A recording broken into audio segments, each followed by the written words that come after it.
찬송가 258장, 찬송가 258장 찬송하시고 예배 시작하시도록 하겠습니다.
되시기 원하네.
너의 영혼아 잠잠히 하나님만 말하라. 물은 나의 소망이 그로부터 나오는도다. 오직 그만이 나의 반석이시오 나의 구원이시오 나의 요새이시니 내가 흔들리지 아니하리로다. 나의 구원과 영광이 하나님께 있으며 내 힘의 반석과 피난처도 하나님께 있도다. 아멘. 다 같이 자리 생하셔서 찬송가 29장 찬송하시겠습니다.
전능하사 천지를 만드신 하나님 아버지를 내어주사오며 그의 아들 우리 주 예수 그리스도를 믿사오니 이는 성령으로 잉태하사 동정녀 마리아에게 나시고 본디오 빌라도에게 고난을 받으사 십자가에 못 박혀 죽으시고 장사한 지 사흘 만에 죽은 자 가운데서 다시 살아나시며 하늘에 오르사 전능하신 하나님 우편에 앉아 계시다가 저리로서 산 자와 죽은 자를 심판하러 오시리라. 성령을 믿사오며 거룩한 공예와 성도가 서로 교통하는 것과 죄를 사하여 주시는 것과 몸이 다시 사는 것과 영원히 사는 것을 믿사옵나이다. 아멘.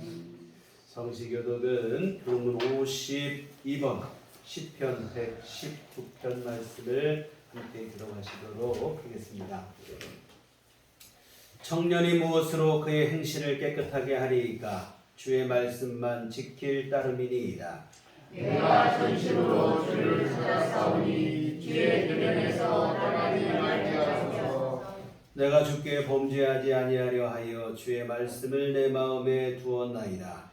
찬송을 받으실 주 여호와여 주의 율례들을 내게 가르치소서. 내가 주의 법도들을 작은 소리로 읊조리며 주의 길들에 주의하며 주의 율례들을 즐거워하며 주의 말씀을 잊지 아니하리라. 주의 법이 나의 즐거움이 되지 아니하였다면 내가 내 고난 중에 멸망하였으리이다.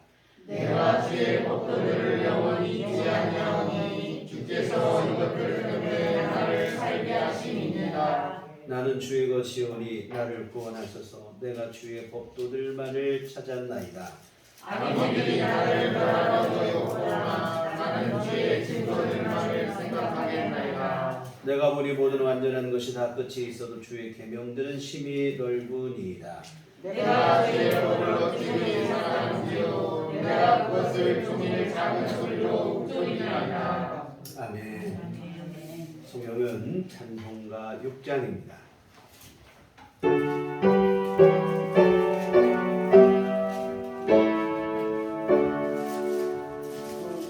목소리 높여서 주 찬양하여라.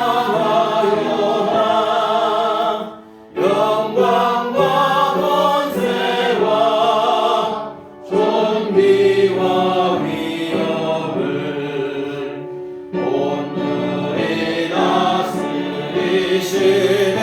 만왕의 왕께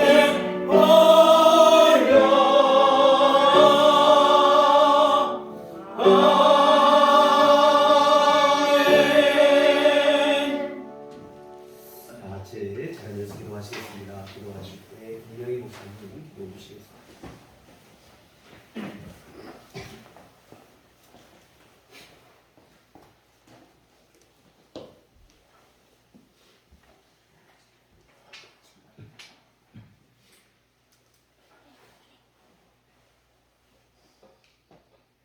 너는 오직 나를 경외하고 교훈을 받으라. 나의 있는 모습 그대로 사랑하시고 언제나 따스하고 따뜻한 구원의 손길로 인도하여 주심을 감사드립니다. 오늘도 주님의 부르심에 순종하는 마음으로 십자가 아래 머리를 숙입니다. 우리의 구세주 되시는 예수 그리스도께서 여기에 모인 모든 이들의 간절한 믿음을 어여삐 봐주시어 은혜를 사모하는 믿음을 이 시간 덧입혀 주시옵소서. 아멘. 겨울은 아직도 아쉬움이 남아있는지 아직도 기세를 뽐내고 있고 코로나도 이제 끝을 향하며 마지막 새를 높이고 있습니다. 하지만 한낮의 따뜻함은 볼을 스치고 지나갑니다. 어느덧 두터웠던 외투를 벗어버리고 향긋한 꿈내음을 그리워하는 시간들이 다가옴을 느낍니다. 움츠렸던 시간들이 지나가고 이제 가슴을 활짝 열어주는 활기찬 시간이 다가옴을 기대하게 합니다. 이 모든 시간들은 주님이 우리 모두를 사랑하셔서 내려주시는 은혜의 시간인 줄로 믿습니다. 사랑의 시간인 줄로 믿습니다. 세상에도 어둡고 아프고 힘든 시간들이 지나가고 이제 사랑의 시간으로 채워주실 줄로 믿습니다. 내 이웃의 시간도 나의 시간이 되게 하시고 또 그들의 고통도 우리의 고통이 될 수 있는 줄로 믿습니다. 또한 그것을 이길 수 있는 힘은 사랑인 줄로 믿습니다. 사랑은 이해하고 또 나눔이고 값없이 주는 것이라고 했던 우리 주님의 가르침을 몸소 실천함을 바라보고 있으면 우리에게 감동과 은혜를 받게 합니다. 이 사랑이 어려움을 이깁니다. 또 이 사랑이 고통의 시간들을 단축시키고 또 상처의 치유가 있는 줄 믿습니다. 사랑의 주님이 우리의 마음속에 성령님 보내주셔서 큰 깨달음이 있게 하여 주시옵소서. 이 나라와 이 민족도 특별히 사랑해 주셔서 분열의 아픔, 또 세대 간의 갈등, 또 코로나와 전쟁으로 인한 기나긴 경제의 어두운 터널도 우리 모두의 사랑으로 극복할 수 있게 하여 주시옵소서. 주님의 사랑으로 승리하게 하여 주시옵소서. 값없이 주심으로 온 인류를 구원하신 것처럼 주님을 본받는 믿음의 자녀들이 이 사랑을 행함으로 복을 받게 하여 주시옵소서. 우리들 교회도 이 사랑으로 가득 차게 하여 주시옵소서. 주님의 뜨거운 사랑으로 가득 차게 하여 주시옵소서. 내 이웃과 형제를 위한 기도가 끊기지 않게 하여 주시옵소서. 또 성령의 음성을 외면하지 않고 순종하는 믿음의 자녀들이 되게 하여 주시옵소서. 오늘도 목사님을 통해 내려주시는 말씀 속에 은혜를 받고 성령의 인도하심 따라 살아가게 하여 주시옵소서. 주님의 말씀에 사랑이 있는 줄 믿습니다. 또 주님의 말씀 속에 생명이 있는 줄로 믿습니다. 주님의 말씀 속에 치유와 회복이 있는 줄로 믿습니다. 이 땅에 말씀으로 오신 주님을 영접하는 믿음이 있게 하여 주시옵소서. 추운 겨울이 지나가기를 간절히 기다리는 영혼에 시세 많은 추위가 따라올지라도 시간이 지나가면 사랑하는 따뜻함이 다가오듯이 우리의 믿음과 소망 속에 주님의 따사로운 사랑을 심어 주시옵소서. 이 세상이 따뜻해지기를 바라시는 우리의 사랑의 근원 되시는 예수 그리스도의 이름으로 간절히 기도드립니다. 아멘.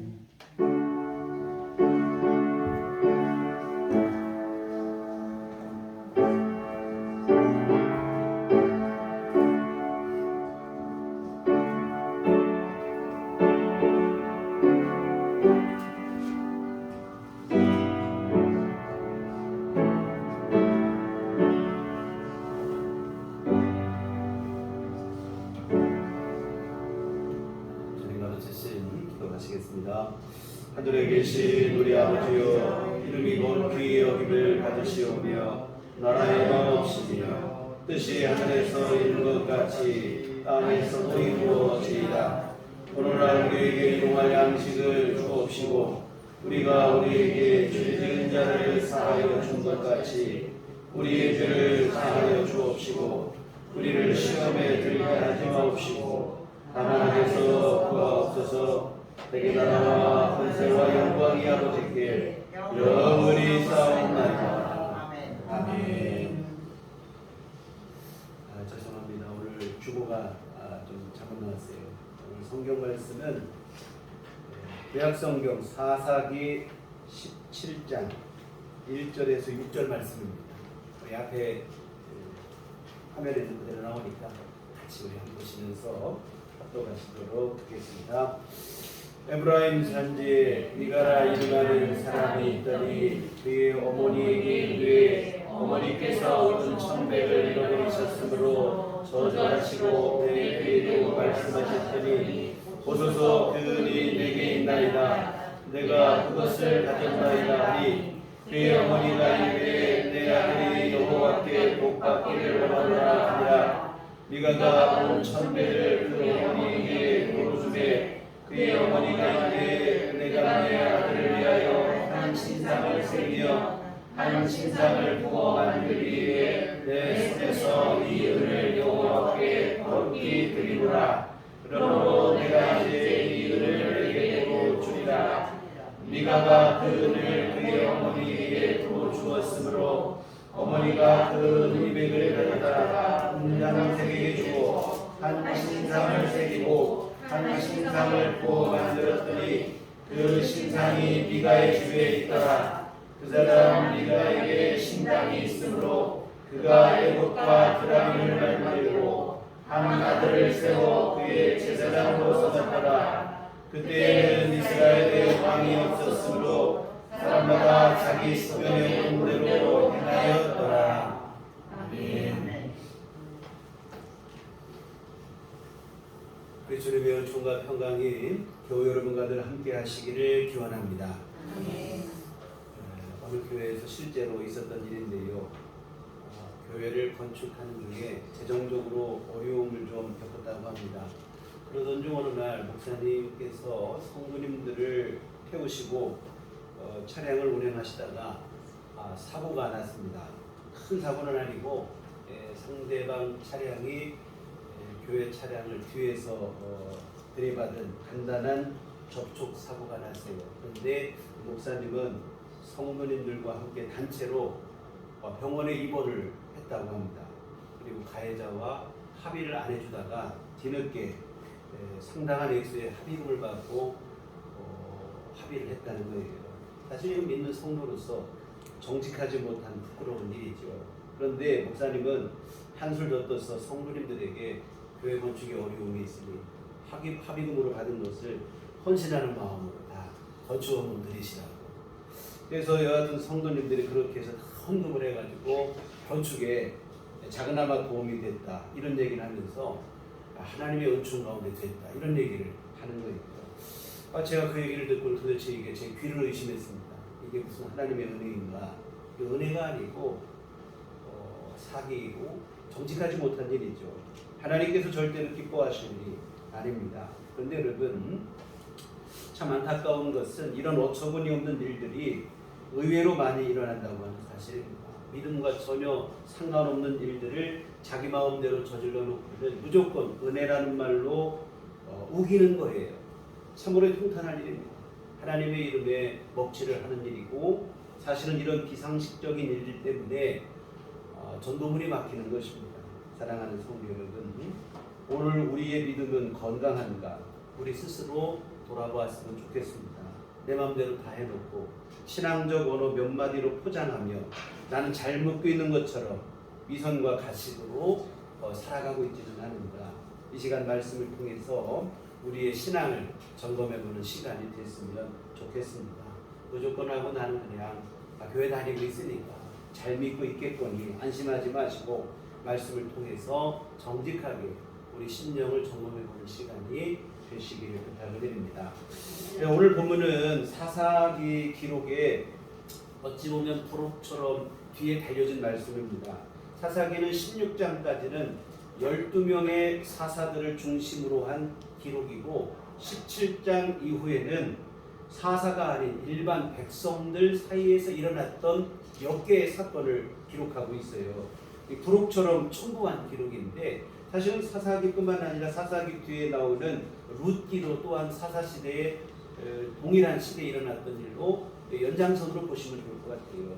오늘 본문은 우리가 살펴보신 말씀은 그중 첫 번째 사건의 기록으로 미가의 신상 사건인데, 에브라임 지파 중에 미가라고 하는 사람이 살고 있었는데 그 어머니가 상당한 재력가였어요. 그런데 어느 날 미가가 자기 어머니가 가지고 있는 돈을 훔쳤습니다. 얼마를 훔쳤는가 하면 은 1,100개를 훔쳤다고 그랬어요.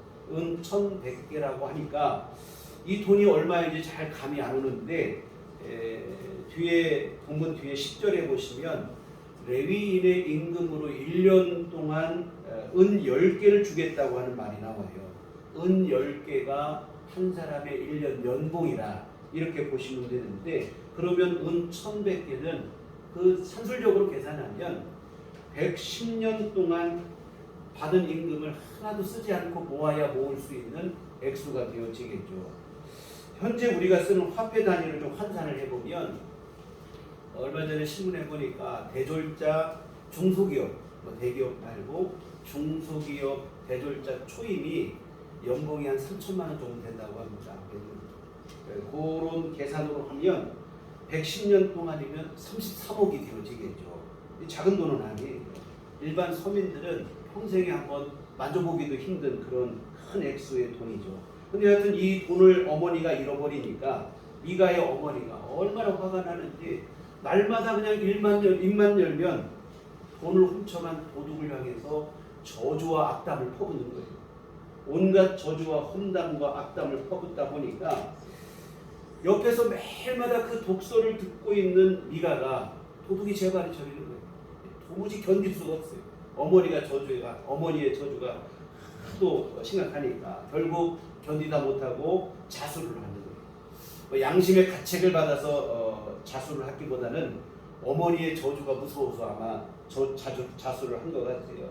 여하튼 자수를 하고는 훔쳤던 그 은을 어머니에게 돌려드렸더니 그 어머니가 하는 말이 뭐냐면, 내 아들아, 하나님께서 너에게 복을 주기 원한다. 저주하던 입에서 이제는 복을 빌어주는 거예요. 여기까지 이야기가 끝났으면 그래도 괜찮아요. 근데 문제는 이 다음부터 시작이 돼요. 돈을 다시 찾은 어머니가 기쁜 마음에 돌려받은 돈 중에 일부를 떼어서 한 일이 뭐냐면 우상을 만드는 거예요. 은 200개를 들여서 우상을 만들었다고 되어 있는데, 은 200개면 조금 전에 계산으로 하면 우리 현재 화폐로 한 6억 정도가 되는 거예요. 이 또한 작은 돈이 아니죠. 그 큰 돈을 들여서 우상을 만들면서 입으로는 뭐라고 얘기하냐면, 이 돈을 내가 하나님께 거룩하게 드립니다 라고 말을 하는 거예요. 큰 돈을 들여서 우상을 만들면서 입으로는 하나님께 드린다고 하니 이게 도대체 앞뒤가 맞지를 않는 얘기가 되어지죠. 무슨 생각과 무슨 정신으로 한 말인지는 모르겠는데 여하튼 이런 어머니의 엉뚱한 행동에 아들도 거두는 거예요. 5절에 보시면 그 사람 미가에게 신당이 있으므로 그가 에봇과 드라빔을 만들고 한 아들을 세워 그의 제사장으로 삼았더라. 미가는 에봇과 드라빔을 만들고 자기 아들로 제사장을 삼았다고 돼 있어요. 에봇은 뭐냐면 제사장이 입는 옷입니다. 드라빔은 뭐냐면 집안에 두는 우상이에요. 가정마다 부적처럼, 우리나라하고 부적처럼 비슷한 그런 우상이라고 보시면 되겠어요. 근데 그 어머니의 그 아들이에요. 어머니도 엉뚱한 짓 하더니 아들도 똑같이 마찬가지예요. 하는 짓이 전부 앞뒤가 맞지를 않습니다. 제사장에 오신 예봇을 만들고 한편으로는 우상도 만들고 더 웃긴 것은 자기 아들로 자기 마음대로 제사장을 삼습니다. 오늘 본문의 미가는 에브라임 지파예요. 절대로 제사장이 될 수 없죠. 제사장은 레위 지파, 그 중에서도 아론의 후손만이 될 수 있습니다. 그런데 이런 건 율법의 규정 필요 없어요. 자기 마음대로 자기 아들 중에 하나를 세워서 제사장으로 임명해 버립니다. 그리고 또 성경에는 더 문제가 되는 게 뭐냐면 하나님을 예배하는 장소는 한 곳만을 정하고 있었어요. 구약 성경에서는. 그래서 뭐냐면 여러 곳에 예배당을 세우는 게 아니고 하나님의 법궤가 있는 성전에서만 한 곳의 예배당만을 말씀을 하셨습니다. 근데 미가는 자기 마음대로 자기 집에다 예배당을 세우고 자격도 없는 자기 아들로 제사장을 삼고 더 한심한 것은 그 예배당 안에 뭘 모셨냐? 하나님을 모신 게 아니라 우상을 모셔놓았다 이 말입니다. 도대체 이걸 어떻게 받아들여야 할지가 난감할 정도예요. 사이비도 이런 사이비가 없죠. 입으로는 하나님을 얘기합니다. 그런데 행하는 것을 보면 하나같이 하나님께서 싫어하시는 일만 골라서 하는 거예요. 참 암담한 모습인데 여러분 이게 바로 사사시대의 상황입니다. 사사시대의 종교적 타락이 이렇게 극심을 했어요. 성경은 이런 사사시대의 타락의 원인에 대해서 다음과 같이 진단하고 있는데 본문 6절에 보시면 그때에는 이스라엘에 왕이 없었으므로 사람마다 자기 소견에 오는 대로 행하였더라. 왕이 없기 때문에 자기 생각대로 자기 판단대로 자기 마음대로 살았다는 것인데 여기서 왕이 없다는 말은 이스라엘을 다스릴 왕이 없다는 의미보다는 사실 진짜 의미는 뭐냐면 하나님이 왕이 되지 못했다는 의미입니다. 출애굽한 이스라엘 백성들을 가나안으로 인도하신 하나님께서는 이스라엘이라는 나라를 세우게 하십니다. 나라를 세우면 당연히 그 당시에는 그 나라의 임금이 통치자로 세워지잖아요. 근데 하나님은 나라는 세우게 하시는데 왕을 세우지는 않으십니다. 대신에 최소한의 권력으로 사사만 세우신 거예요. 사사기의 사사. 이게 사사라는 말은 좀 요즘은 안 쓰는 말이고 재판관이죠. 재판관을 세우셨습니다. 왜 이렇게 하셨을까? 다른 이유 아니고 하나님께서 친히 이스라엘의 임금이 되셔서 이스라엘을 통치하시겠다고 하시는 의지의 표현입니다. 왕이 없는 게 아니죠. 그러면 왕이 있죠. 하나님이 왕이 되시는 겁니다. 근데 오늘 본문은 이스라엘에 왕이 없다고 기록하고 있는데 무슨 말인가 하면 이스라엘 백성들이 하나님을 왕으로 인정하지 않았다 하는 그런 뜻으로 이해를 하시면 되겠습니다. 하나님은 하나님께서 친히 이스라엘의 왕이라고 하시는데 이스라엘 백성들은 눈에 보이지 않는다는 이유 하나로 하나님을 왕으로 인정하지 않고 그러므로 각자 자기 소견에 오는 대로 이거는 정자는 표현이죠. 쉽게 말하면 제멋대로 살았다 이런 얘기가 되어집니다. 결국 신앙적으로 타락할 수밖에 없는 구조가 되어집니다. 칠흑 같은 어둠을 겪게 되어지는데 이런 암흑기를 대표하는 사건이 바로 오늘 본문에 이러한 미가의 신상 사건, 이러한 사건들이 일어나는 겁니다. 여하튼 사사시대에 하나님의 말씀과 상관이 없어요. 모든 사람들이 제멋대로 사는 거예요. 무법천지한 세상이 됐습니다. 근데 엉뚱한 것은 그러면서도 입으로는 하나님을 찾는 거예요. 주여 주여를 찾는 거예요. 예수님 말씀처럼 입으로만 주여 주여 부르는 그런 세상이 되고 말았습니다. 다시 본문으로 돌아가서 이어지는 상황을 좀 오늘 본문 뒤에 이어지는 상황을 보시면 유다 지파의 베들레헴에 거하던 레위 소년이 본문 뒤에 등장을 합니다. 성경에는 레위인에게는 토지가 분배되지 않아요. 집을 짓고 살 정도, 텃밭 요 정도만 허락되지 농사를 더 많이 크게 짓고 목축을 할 수 있을 만큼의 넓은 땅이 영토가 허락되지 않습니다. 대신에 레위인들은 성전 봉사를 하고 백성들이 드리는 헌금으로 생계를 유지합니다. 근데 여러분 지금 보신 것처럼 사사시대 우상 숭배가 성행한 거예요. 그러니 하나님 앞에 올바른 예배가 드려졌을 리가 만무하다 이 말입니다. 성전에 봉사하며 헌금으로 생활하는 레위인들이 먹고 살 길이 막막해진 것은 당연하죠. 오늘 본문에 등장한 레위인 소년도 그런 처지예요. 생계가 막막하다 이 말입니다. 이것저것 떠돌면서 어디 마땅히 거주할 것이 없나 떠도는 거예요. 이렇게 떠돌다가 오늘 본문 아까 말씀드린 그 미가의 집까지 찾아오게 됐어요. 미가가 그 레위인 소년을 보면서 물어요. 넌 어디서 온 누구냐? 물으니 나는 유대 베들레헴에 살던 레위인인데 내가 지금 거주할 곳을 찾으러 다니는 중이다. 대답을 합니다. 그래서 미가가 뭐라고 하냐면 레위인 소년에게 마침 잘 됐다. 그러면 너 우리 집에서 제사장으로 일해보지 않겠느냐. 이렇게 제안을 합니다. 자기 집에서 제사장으로 일을 하면 1년에 은 10개를 주고 의복 한 벌을 주고 그리고 먹을 것을 내가 제공해 주겠다. 이렇게 얘기합니다. 사실 이게 솔깃한 제안이긴 하지만 율법으로 하면 완전히 율법과 벗어나는 말도 안 되는 제안이에요. 그런데 레위인 소녀는 미가의 제안을 얼른 승낙을 합니다. 하여튼 이렇게 미가는 레위인 소녀를 제사장으로 임명을 해놓고는 속으로 그런 생각을 하거든요. 아, 내가 드디어 이제 하나님께서 나에게 복을 주시겠구나. 내가 레위인으로 제사장을 세웠으니 하나님이 나에게 복을 주시겠지. 사실 레위 지파가 아닌 자기 아들을 제사장으로 삼은 것이 찜찜하기는 했던 모양인 것 같아요. 근데 이제 레위인으로 제사장을 삼았으니 하나님도 나에게 복을 주시지 않을까. 그러나 여러분 앞에서 말씀드린 것처럼 레위인이라고 다 제사장 되는 건 아니에요. 레위인 중에서도 아론의 후손만이 제사장이 될 수 있는데 결국 미가의 행동은 눈 가리고 아웅하는 격에 지나지 않죠. 그리고 여러분 사실 이 본문 더 문제는 레위인이 더 문제예요. 하나님의 말씀을 바로 지켜 행하며 가르쳐야 될 사람이 레위인입니다. 근데 자기가 우상 숭배하는 그러한 사람의 집에 함께 어울려서 사이비 교주 비슷한 그러한 일을 한다는 게 말이 되냐 이 말입니다.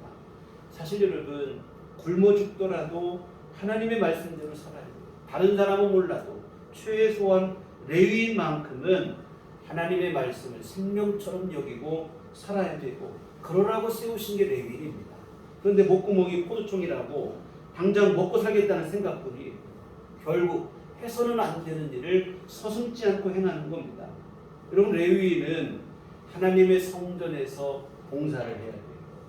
그런데 오늘 본문에 나와 있는 미가의 집은 하나님의 성전이 아니에요. 개인 가정의 사실 예배당도 아니에요. 우상 숭배하는 장소입니다. 게다가 자기는 제사장 자격이 안 돼요. 근데 버젓이 그냥 제사장 행세를 하는 겁니다. 참 안타까운 일이에요. 그래서 지금 보면 미가의 어머니도 그렇고 미가도 그렇고 레위인 소년도 그렇고 하나님의 말씀을 따르는 사람이 하나도 없어요. 근데 여러분 얘기는 여기서 끝나는 게 아닙니다. 이어지는 사사기 18장에 가시면 더 기가 막힌 일이 벌어지는데 레위 소년과 단 지파 사이에서 벌어진 일에 대한 기록인데 이스라엘 12지파 중에 단 지파는 오늘 사사기 오늘 이 본문에 기록될 당시까지 자기 영토를 확보하지 못했어요. 사사기 1장에 보면 아모리 족속의 사람들이 이 단 자손을 산꼭대기로 몰아놓고는 내려오지 못하도록 하게 했던 사건이 기록이 되어 있어요. 하나님께서 제비뽑기를 통해서 분배하신 영토면 믿음으로 나가서 그 땅을 얻어야 되는데 이 단지파는 겁을 먹었는지 그 일을 행하지 못했어요. 오히려 쫓겨나는 그런 신세가 됐습니다. 마땅히 거주할 땅이 없는 거예요. 이리해서 단 자손들은 우리 어떻게 하면 앞으로 살아갈 수 있겠느냐 대책 회의를 합니다. 그리고는 5사람을 대표로 뽑아서 정탐꾼을 보내요. 우리 주변 근동에 우리가 거주할 만한 땅이 없는가 적당한 땅을 알아보라고 5사람을 대표로 뽑아서 정탐꾼으로 보냈는데 이 5명의 사람들이 또 어디까지 왔냐면 바로 미가의 집까지 오게 됐어요. 근데 미가의 집에 와 보니까 우연치 않게 그 집에 레위인이 있고 자기가 제사장이라고 하고 이렇게 행세를 하고 있어요.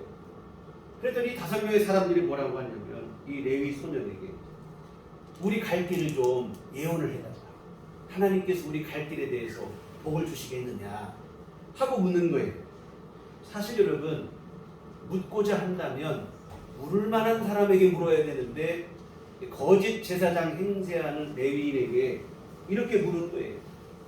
하여튼 사실 사입이 교주한테 하나님의 뜻을 물은 거라 이 말입니다.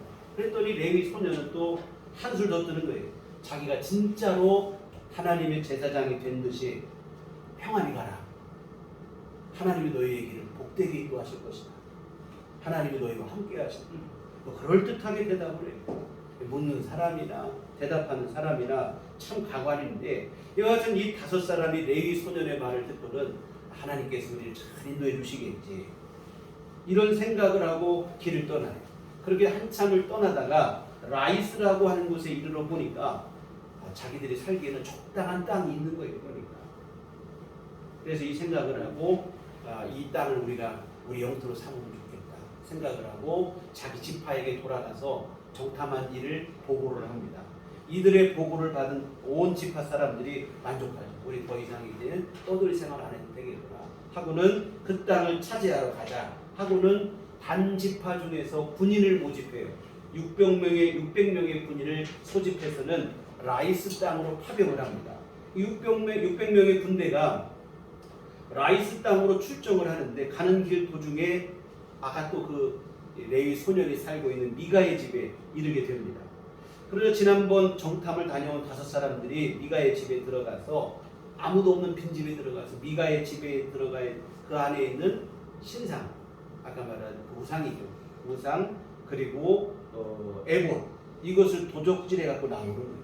근데 이렇게 레위 소년이 그들을 발견하고 이게 뭐 하는 짓이냐, 빈집에 와서 왜 남의 신상을 훔쳐가느냐 따집니다. 그랬더니 이 5사람이 레위 소년에게 흥정을 하는 거예요. 너 잘 생각해봐라. 네가 지금 우리와 함께 가면 너는 한 지파의 제사장이 될 수 있다. 너 여기서 한 가정의 제사장이 되겠냐? 아니면 우리 한 지파의 제사장이 되겠느냐? 레위 소년이 또 이런 부분에서 계산이 빨리빨리 돌아가는 거예요. 생각해볼 것도 없죠. 여기 있는 것보다는 이들을 따라가는 게 좋겠구나 생각을 하고는 그들의 제안에 동참을 해서 함께 떠나는 거예요. 그래서 신상과 에봇과 드라빔을 훔쳐서 레위 소년과 단지파 사람들이 함께 서둘러 길을 떠나고 그 후로 그 사람은 단지파의 제사장이 되었습니다. 여하튼 이게 지금까지 쭉 되어진 사건을 지금 말씀을 제가 드린 거고 이게 바로 뭐냐면 사사시대의 창피한 역사라 이 말입니다. 선택받은 하나님의 백성들이 행한 일이라고 보기에는 너무나도 부끄러운 일들입니다. 지금까지 진행된 모든 일이 다 그래요. 어느 것 하나 제대로 된 게 없어요. 여러분 등장하는 모든 인물들을 생각해 보시라 이 말입니다.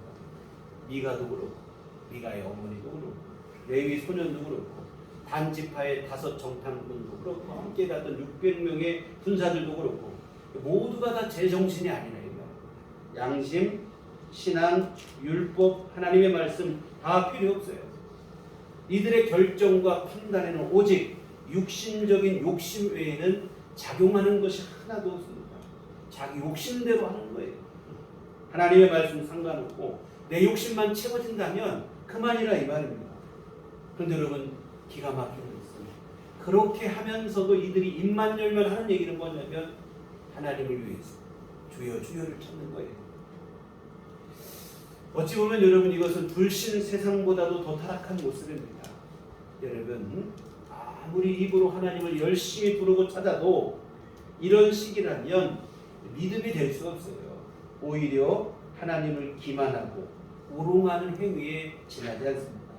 하나님의 인도하심 속에서 출애굽을 하고 광야 40년을 지내고 가나안 땅을 차지한 이스라엘 백성들인데 왜 이렇게 됐을까요? 어쩌다 이런 지경까지 타락을 한 것인가?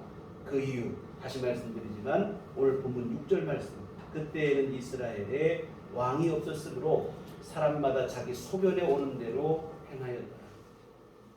이스라엘의 임금이 되신 하나님을 눈에 보이지 않는다는 이유로 왕으로 인정하지 않고 각자 제멋대로 살았다 이 말입니다. 사랑하는 성도 여러분, 예수 믿는다는 것은 예수님을 내 마음속에 구주로, 내 삶의 주인으로 영접하는 일입니다. 예수님을 내 안에 왕으로 모시는 거예요. 그저 입으로만 주여 주여 한다고 믿는 것이 아니라 이 말입니다. 요한복음 1장 12절에 영접하는 자 곧 그 이름 믿는 자들에게는 하나님의 자녀가 되는 권세를 주셨다고 그랬습니다. 예수님을 믿는다는 말, 예수님의 이름을 믿는다는 말과 예수님을 영접했다는 말을 같은 의미로 해석을 하고 있어요. 예수님 믿는다는 것은 예수님을 영접하는 일이라 이 말입니다. 그리고 영접한다는 것은 뭡니까? 그냥 손님으로 영접하는 정도가 아니라 내 인생의 주인으로, 내 삶으로 임금과 왕으로 영접하는 일인 줄 믿습니다. 사랑하는 성도 여러분, 오늘 여러분의 삶 속에서 예수님은 어떤 분입니까? 여러분의 삶의 임금이 되셨습니까? 다시 말해 여러분은 예수님 말씀에 순종하고 복종하며 살아가십니까? 혹시 아직도 여러분 자신의 생각과 고집이 주인이 되고 있지는 않은지, 혹시 예수님을 램프의 요정, 지니처럼 그런 정도로 생각하고 살아가고 있지는 않은지 생각해봤으면 좋겠습니다.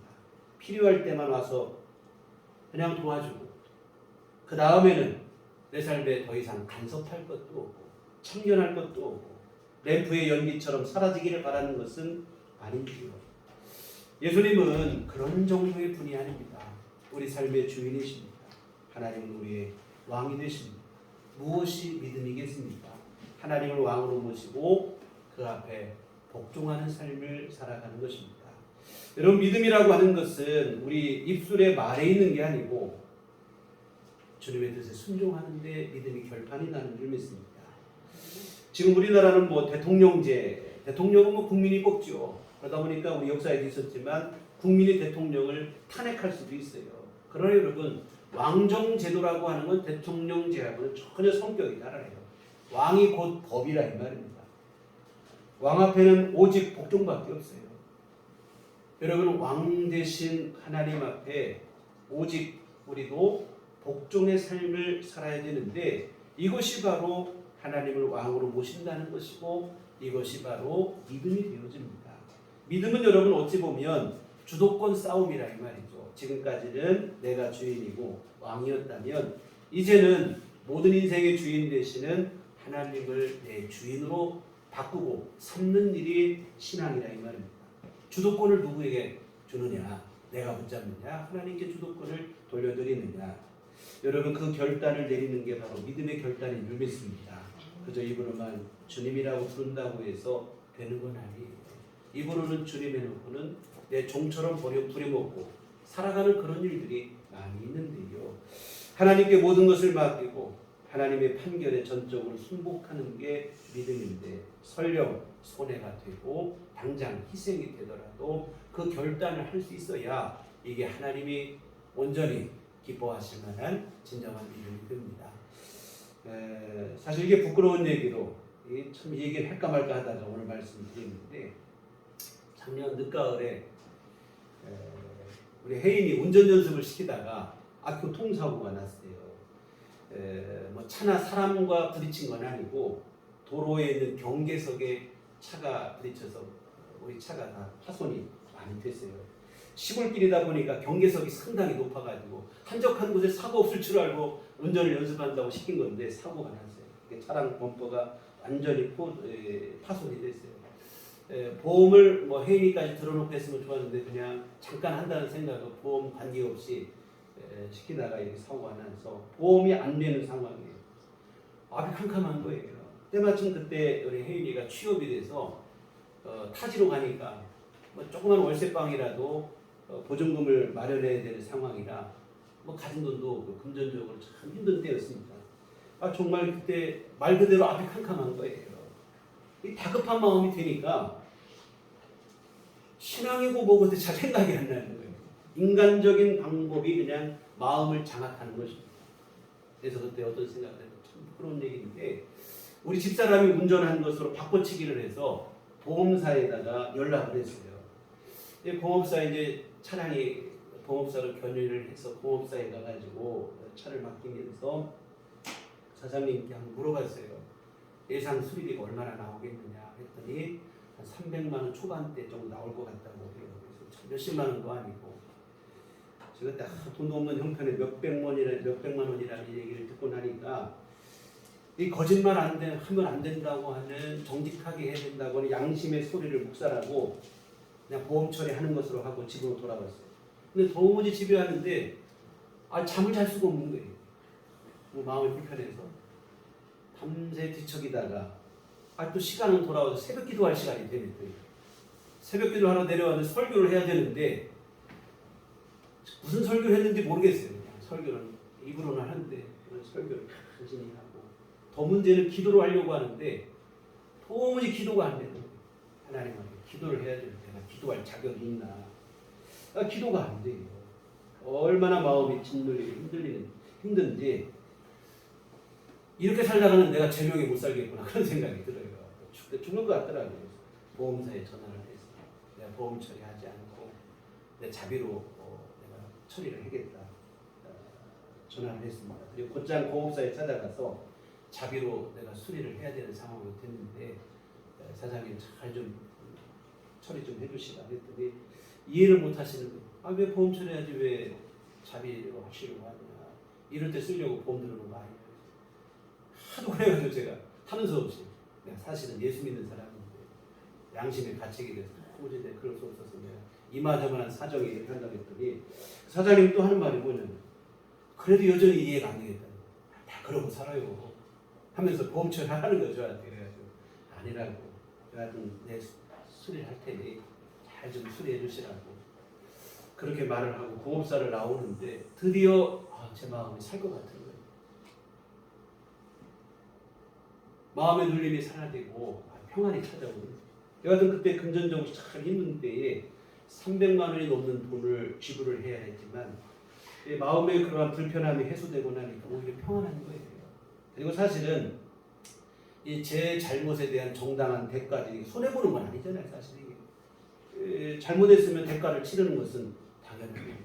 여하튼 잠시나마 거짓으로 하려고 했다가 뒤늦게 정신 차리고 하나님의 뜻에 순종을 했는데 그런데 여러분 이렇게라도 사고 좀 부끄러운 일이죠. 이렇게라도 순종을 하고 나니까 하나님께서 다른 방법으로 채워주시는 거예요. 내가 이 돈을 어떻게 지불해야 되나 걱정을 했는데 카드로 몇 개월을 할부를 긁어서 해야 되나 이런저런 생각을 했는데 하나님께서 뜻하지 않게 채워주셔서 현금으로 잘 감당을 했고 그리고 지금 생각해보면 그런 생각이 들어요. 그때도 그런 생각도 했었는데 그때 우리 혜인이가 막 인턴으로 취업을 했어요.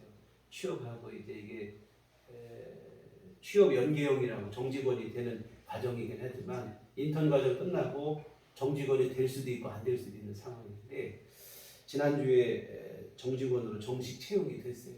제가 그 생각을 했습니다. 그때 내가 잠깐의 그런 생각으로 하나님 앞에 신앙 양심이고 뭐고 내 마음대로 했다면 하나님께서 이렇게 인도하셨겠는가. 그때 참 돌고 돌아서 제가 하는 순종이긴 하지만 그런 순종에도 하나님께서 어여삐 여겨주시고 은혜를 내려주시는구나 그 생각을 했습니다. 여러분 사랑하는 성도 여러분 우리 하나님은 악한 왕들이 아니에요. 우리 역사에서 악한 왕들 하도 많이 봐갖고 하나님이 왕이 되신다고 하면 거부감이 자꾸 생기는 거예요. 하나님은 좋으신 임금이 되시는 줄 믿습니다.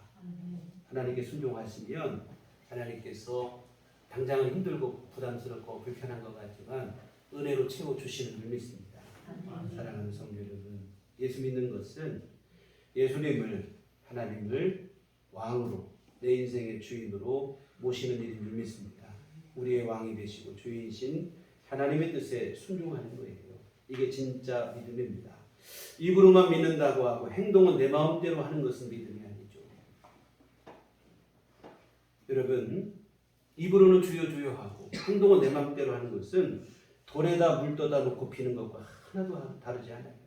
성경에 뭐라고 합니까? 거역하는 것은 점치는 죄와 같고 완고한 것은 악한 우상에게 절하는 죄와 같다고 그랬습니다. 아무로 입으로 주여 주여를 외쳐도 말씀이 하나님의 뜻에 내가 거역하고 완고한 마음으로 내 멋대로 산다면 그것은 점치고 우상에게 절하는 죄와 다를 게 하나도 없다고 성경은 말씀하고 있습니다. 하나님은 우리의 왕이 되셔야 될 줄 믿습니다. 그 말씀 앞에 순종하며 살아야 되고 그때 비로소 믿음이라고 말할 수 있게 되어지겠죠. 믿음은 언제 드러나는가? 열정적인 기도, 뜨거운 예배, 아름다운 찬송에서 물론 이것도 귀하지요. 여기서 믿음이 결판나는 건 아닌 것 같고 중요한 결정과 선택의 순간에 믿음이 드러나게 되어 있습니다. 하나님의 뜻에 순종이 되어야 그게 믿음이 돼요. 돈 문제, 직장 문제, 자녀 문제, 이웃과의 관계 속에서 갈등이 빚어질 때 사랑과 용서하는 문제, 같은 여러 이런 문제와 상황 속에서 하나님의 뜻에 순종이 되어져야 합니다. 특히 아무것도 아닌 일보다 더 중요하게 생각하는 결정과 선택, 그런 문제 속에서 하나님의 뜻에 복종이 되고 순종이 되어져야 합니다. 그래야 믿음이 되어지죠. 그런데 내 마음대로 다 해놓고 신앙적 언어 몇 마디로 그럴듯하게 하나님의 은혜로 주의 도우심으로 그럴듯하게 포장을 하는 것, 이것은 여러분 믿음이 아니라 하나님을 기만하는 일입니다. 하나님을 희롱하는 행위가 되는 거예요. 순종하시기를 바랍니다. 좋으신 왕이신 하나님께서 오늘 여러분의 삶을 책임져 주실 줄 믿습니다. 하나님이 왕이 되셔서 하나님의 다스림 속에서 은총과 평강을 누리는 그러한 삶을 살아가시는 우리들 교회 온 교우들 되시기를 주님의 이름으로 축원합니다. 기도하시겠습니다. 좋으신 아버지, 은혜를 감사를 드립니다. 오늘 또 귀한 말씀으로 우리 심령을 교훈하시니 감사를 드립니다. 하나님, 주님을 입으로만 주님이라 할 것이 아니라 우리 삶으로 주인으로 인정하게 하시고 임금으로 인정하게 하시고 그 뜻에 순종하며 살아가게 하여 주시옵소서. 예수님 이름으로 기도했습니다. 찬송가 312장 찬송하시겠습니다.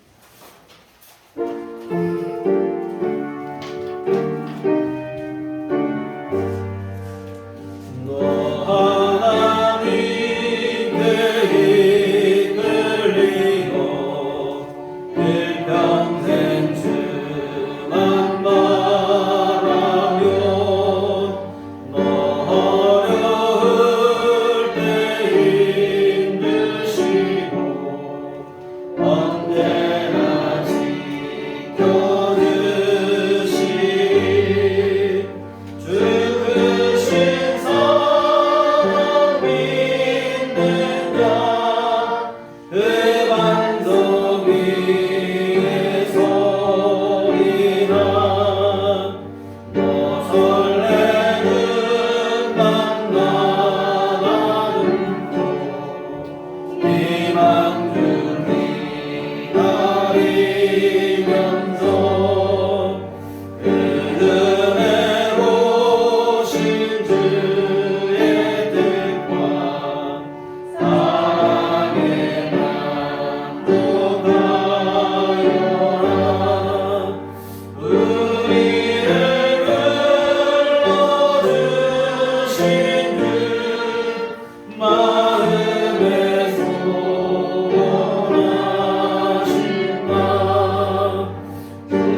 인도하시고 보호하시고 선한 길로 이끌어 주시니 감사를 드립니다.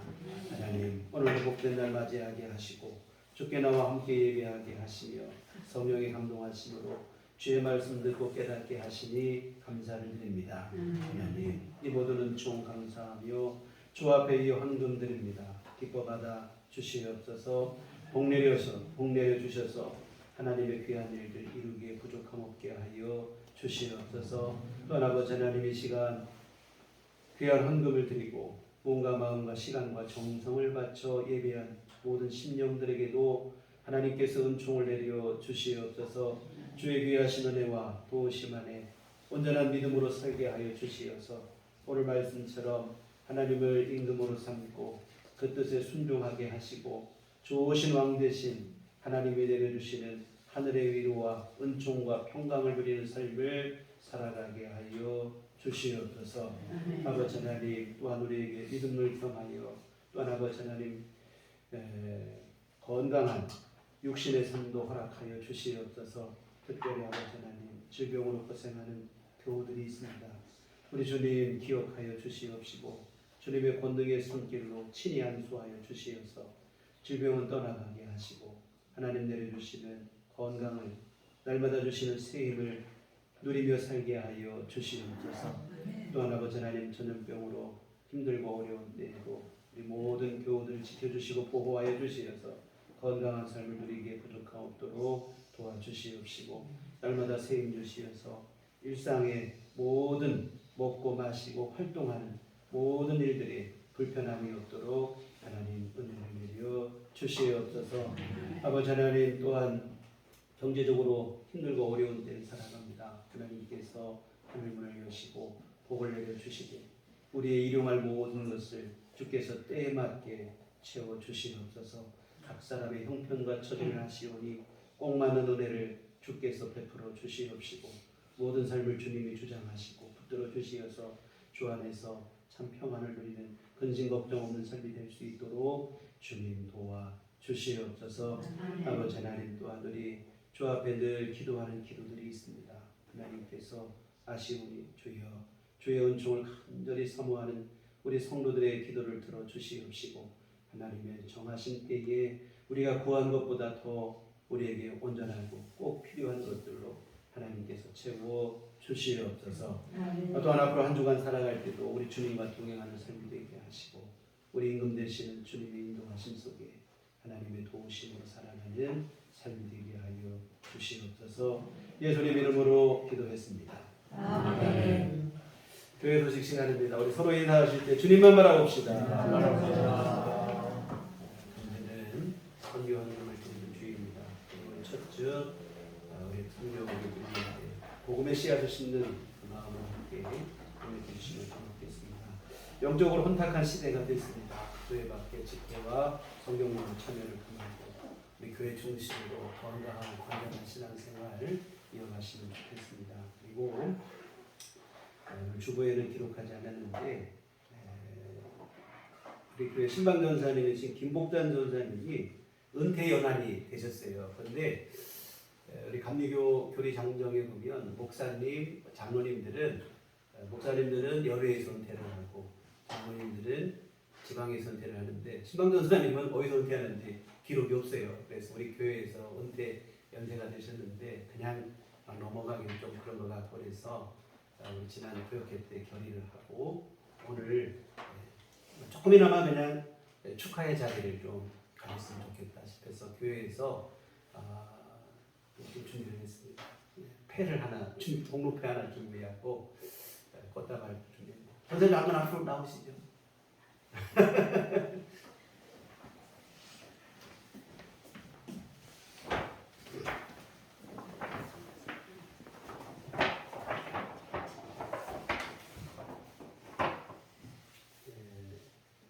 회 내용은 대단한 내용은 없고 그동안 수고 많으셨다는 얘기라 전달 그냥 하는 걸로 하겠고 책은 제가 조그맣게 하나 준비했다는 얘기고 교회에서 또 조금의 일정 조금 준비했습니다. 그리고 우리 전달 사진을 좀 누가 좀 찍으시면 좋은데.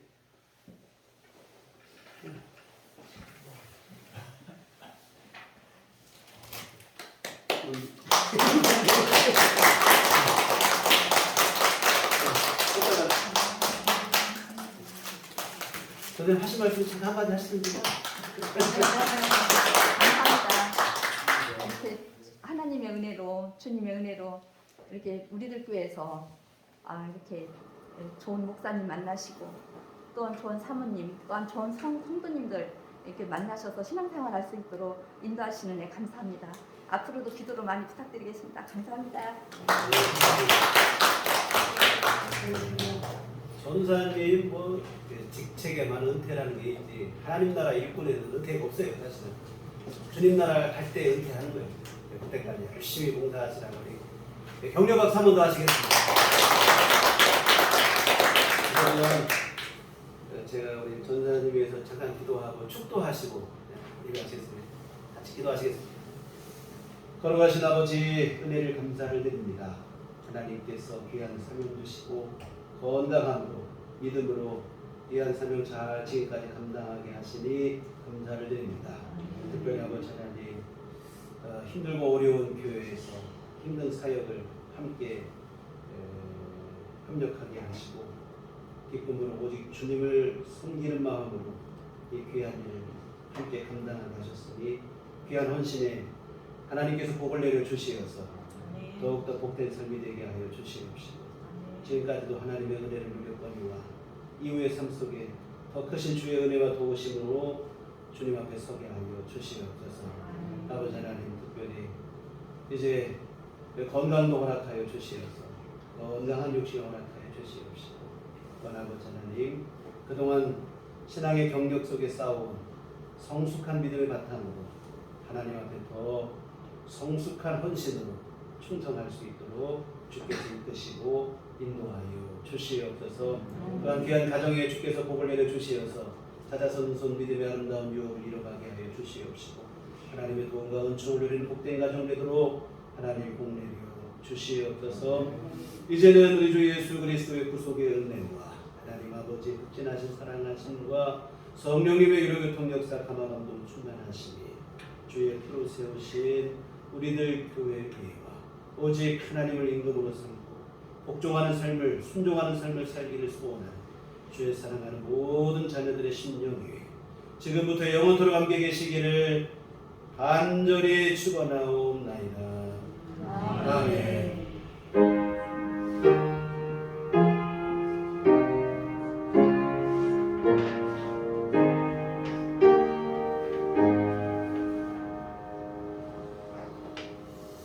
감사합니다. 이상으로 주일날